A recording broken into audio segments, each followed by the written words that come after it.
O presidente da Venezuela, Nicolás Maduro, chegou na noite de ontem em Brasília para se reunir com Lula nesta segunda-feira. Além disso, o líder venezuelano participará da cúpula dos países sul-americanos, a Unasul, que acontece amanhã, terça-feira. Maduro não vinha ao Brasil desde 2015, quando esteve na posse de Dilma Rousseff. No governo Bolsonaro, as relações do Brasil com a Venezuela chegaram a ser cortadas com o fechamento da embaixada brasileira em Caracas. No final do ano passado, Bolsonaro derrubou a portaria que proibia a presença de Maduro no país. E aí, Bruno, você sabe que essa vinda, né, do Maduro, que seria para participar de um retiro, né, um retiro informal, igual vai lá, vem aqui, relax, né, o espado torto, né, se transformou em visita oficial de chefe de Estado. Era uma coisa, virou surpresa. Né, chefe de Estado. O encontro de Lula com o Maduro aconteceu sob um forte esquema de segurança com a Polícia Federal, esquadrão antibomba, e o trânsito de Brasília foi bloqueado. Lula ele agendou 3 horários com Maduro, incluindo um encontro privado, além de oferecer um almoço para o Maduro e sua esposa no Palácio do Itamaraty. Visitas de chefes de Estado em geral são anunciadas com antecedência, mas os eventos com Maduro só foram divulgados nesta manhã de segunda-feira. Bom, para encontrar o Zelensky no hotel não tem hora. Agora com Maduro lembra aquela música do Daniel? Qualquer dia, qualquer hora, a gente se encontra. E aí, Bruno? Você que esteve em Caracas, na Venezuela, recentemente, o que você está achando desta visita íntima? Essa visita, ela me toca mais profundamente justamente por esse fato. Eu voltei de lá faz 2 meses, que a gente foi produzir um documentário. E eu não apenas vi, como eu vivi aquela realidade. Famílias sendo separadas, famílias onde o sonho dos pais é conseguir mandar os filhos embora do país, por mais que isso cause uma dor da distância de você ver teu filho longe, mas mesmo assim é o sonho dele, porque permite que ele estaria fora de um país debaixo daquele regime ditatorial. Não encontrei nenhum tipo de apoiador, frequentamos a mais classe alta, a mais baixa, ficamos 2 dias dentro da maior favela, que é Petare, a 1 milhão de habitantes em Caracas, ficamos 2 dias lá, ou seja, não tem... Petare? Petare. Petare. Puta, que nome sugestivo, hein? 3,5... Então, foi assim, foi uma experiência incrível, então me toca mais profundamente isso ao ver e manter contato com essas pessoas que a gente passou 12 dias juntos lá, e vem agora um presidente de um país dando a mão para uma pessoa que tem uma recompensa milionária por parte dos Estados Unidos se ele for capturado. Então o que a gente está vendo é o presidente de das maiores economias do mundo recebendo como chefe de Estado, recebendo, como você falou ali, com tapete vermelho, uma pessoa que é procurada por diversos países no mundo por causar males que eu vivi com os meus próprios olhos. E, de novo, vai estar documentado isso, tá? Vai sair o documentário, cada um pode ver e tomar suas próprias conclusões. Vai sair se deixarem, né? Sair, né, Bruno? Dia 12, vamos esperar isso. Não levanta a bola, não. Mas, enfim, então isso me causa uma profunda... É um mix de tristeza, um mix de raiva que dá, porque como é que você recebe uma pessoa dessa num país desse? Agora... Que acaba com as liberdades de todo um país. Só um dado interessante, desde esse regime, depois que eles passaram ali por um profundo período de escassez de 2014 a 2018, a população da Venezuela era 35 milhões, tá? Fugiram 7,5 milhões de habitantes. Nós estamos falando de 20% de uma população que hoje, 92% está abaixo da linha da miséria, por conta de um regime... Foram os fascistas que fugiram? Sempre eles, né? É isso, né? Sempre eles. E quantos morreram por conta disso? Não sei, esse número não é oficial. É óbvio que não tem esse número, né? Não, mas mesmo, digamos, não oficial, porque lá é muito parecido com o Brasil. Ele vacinou todo mundo? Demorou, não, né? Demorou. Lá, pelos que eles me falaram, foi extremamente rigoroso o lockdown, porque não tinha vacina. Morreu muita gente. Morreu muita gente. Tá, agora... Mas é uma economia totalmente informal. Muita gente dentro da favela, muita gente sem registro. Então é difícil você ter acesso aos números, ainda mais num governo desse, que os números oficiais são assim. Quem vai confiar? Acredita no número do... Eu sou muito... Você está muito fascistão. O Holliday. Agora, esse genocida ele gosta. Tem genocida do bem e genocida do mal, é isso? Olha, nós criamos agora também a figura do genocídio do bem. Tem o ódio do bem, né? Aqui tem a prisão do bem. Tudo depende de quem está envolvido. Exato, tem o racismo do bem, agora tem o genocídio do bem. O Maduro é um genocida do bem? Olha, essa visita do Maduro eu vejo como duas consequências gravíssimas. Uma humanitária e uma diplomática.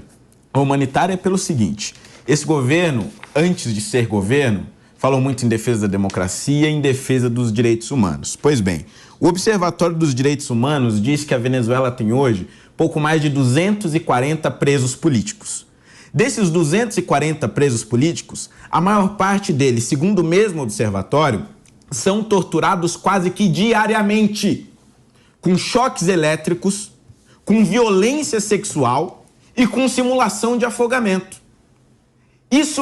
Este apoio está vindo de um governo que se diz contra todo tipo de ditadura, que renega todo tipo de tortura, mas que na Venezuela fecha os olhos para esse tipo de coisa.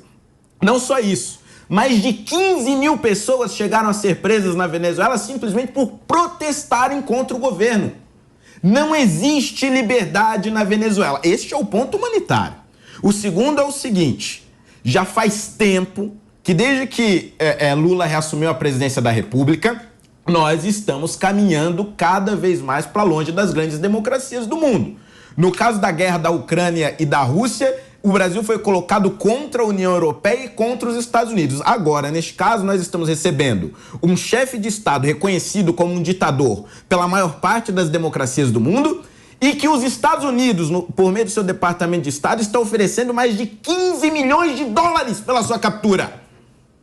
Em outras palavras, nós estamos recebendo um criminoso internacional cuja sua captura vale, na maior democracia do planeta, 15 milhões de dólares.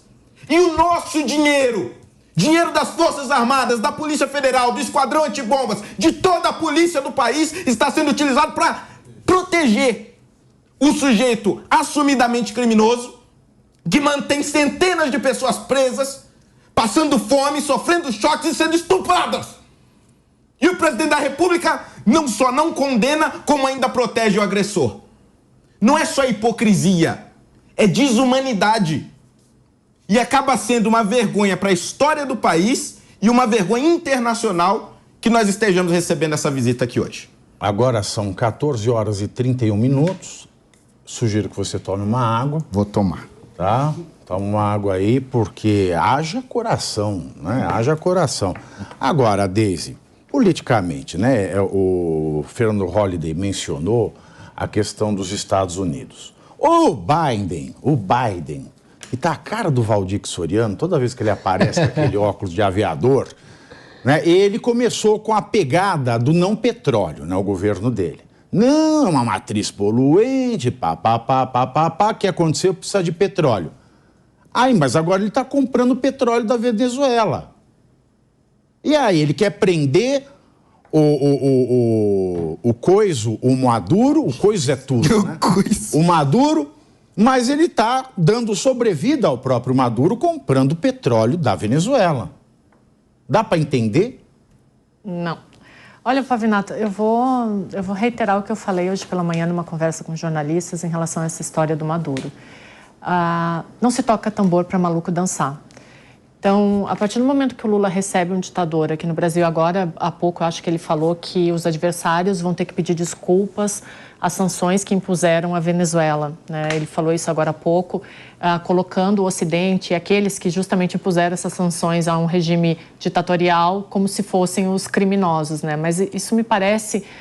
vai de novo contra tudo aquilo que o Lula falou durante a campanha eleitoral. E vale lembrar que ele se elegeu muito na esteira da democracia, dizendo que ele era o lado democrático e que o opositor dele era o lado antidemocrático, né?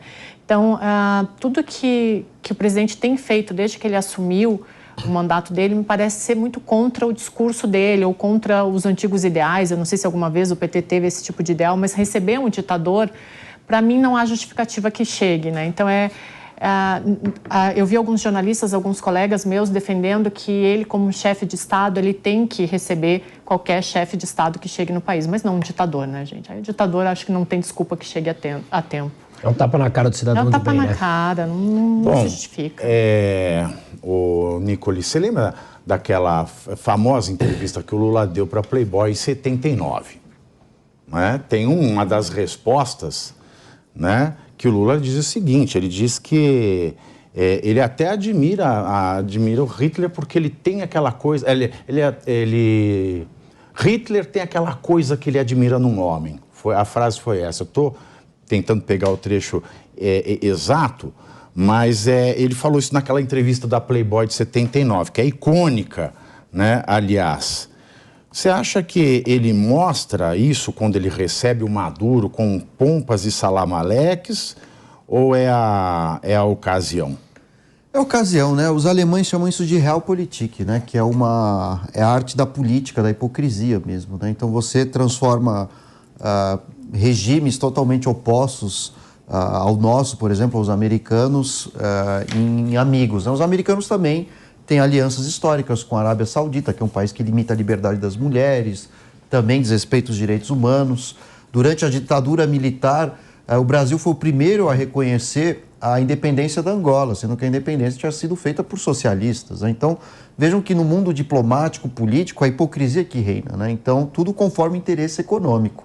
E o Lula faz jus exatamente a essa figura, né? Num dia discute com Biden, no outro com Putin, em algum dia, frequenta meios empresariais, no outro do sem terra. Então, tudo conforme o interesse, né? Mas isso faz parte da política, infelizmente. Agora, o que não pode acontecer é que isso se torne tão explícito, né? A ponto de um governo ter sido eleito com a pauta dos direitos humanos, defesa da diversidade, respeito, inclusive, ao direito à vida, né? E a gente sabe que, infelizmente, isso não está ocorrendo na Venezuela. Já há algum tempo a Venezuela perdeu a mão. Só para falar a frase correta, para depois não falarem coisa errada, né? Vou abrir aspas aqui. Sobre Hitler, Lula falando para Playboy em 79. Mesmo errado, né, ele tem aquilo que ele admirava no homem. Fecho aspas. Era só isso. Né, sabe o fogo de se propor a fazer alguma coisa e tentar fazer. Essa foi a colocação. É por isso que o inferno está cheio de boas intenções. São 14 horas e 36 minutos. Mas aí, voltando à história, faz parte, né, da dinâmica política. O Trump se encontrou com o Kim Jong-un, né, da Coreia do Norte, sendo que a Coreia do Norte também desrespeita os direitos humanos. Então, a política ela acaba criando mecanismos, né, de hipocrisia com relações contra as nações, que muitas vezes são incondizentes com os valores defendidos por um país. E o Lula faz jus exatamente a essa figura. Exatamente, porque o Lula lhe falou o seguinte hoje, tá? Mais cedo. Vou abrir aspas aqui. O preconceito continua ainda. O preconceito contra a Venezuela é muito grande. Quantas críticas a gente sofreu aqui durante a campanha por ser amigo da Venezuela. Havia discursos e no discurso os adversários diziam: se o Lula ganhar as eleições, o Brasil vai virar uma Venezuela, uma Argentina, uma Cuba. Quando o nosso sonho era que o Brasil fosse o Brasil mesmo, melhor. Fecho aspas. Né? Tá melhorando sua imitação, viu? Tá. É treino, né? Treino. A gente precisa treinar. Mas eu até compreendo, né? Interesses comerciais eu compreendo. Né? Você vai visitar, por exemplo, uma visita à Coreia do Norte. Né? Eu não lembro qual foi a finalidade dessa visita. Foi só para tomar chá? Tinha alguma coisa de coisa nuclear? Eu não sei, eu não lembro. Porque, assim, esta visita do Maduro não faz sentido. Não é porque ele ia vir para o final de semana, muito gostosinho, né? Aí vira uma visita de Estado, né? Com pompa, você vai e recebe para almoçar no no Palácio do Itamaraty. Eu ouvi dizer que tinha alguma negociação em relação à dívida da Venezuela com o Brasil, né? Mas por causa do regime ditatorial, até isso seria difícil. Até essa dívida da Venezuela com o Brasil para pagar seria difícil. Mas o ponto é que é isso que tu está falando, Pavinato. Ele transformou isso numa visita de Estado e é um ditador. E também é o que você estava falando, as relações comerciais entre o Brasil e a Venezuela estão mais ou menos 15% do que eram em 2013. Então está praticamente insignificante dentro da balança comercial. E mais, por tudo que o Maduro representa, que todos nós falamos aqui. Então está menos de 2 bilhões assim, o que o Brasil compra e vende, grande parte é exportado pelo Brasil, até pela capacidade financeira da Venezuela que está praticamente esgotada, né? Então, essas relações comerciais, elas são muito pequenas se comparado com outros países. Na verdade, os Estados Unidos, que estavam atrás do Maduro, deram sobrevida para o Maduro. Sim. Esse respiro é por conta desse petróleo.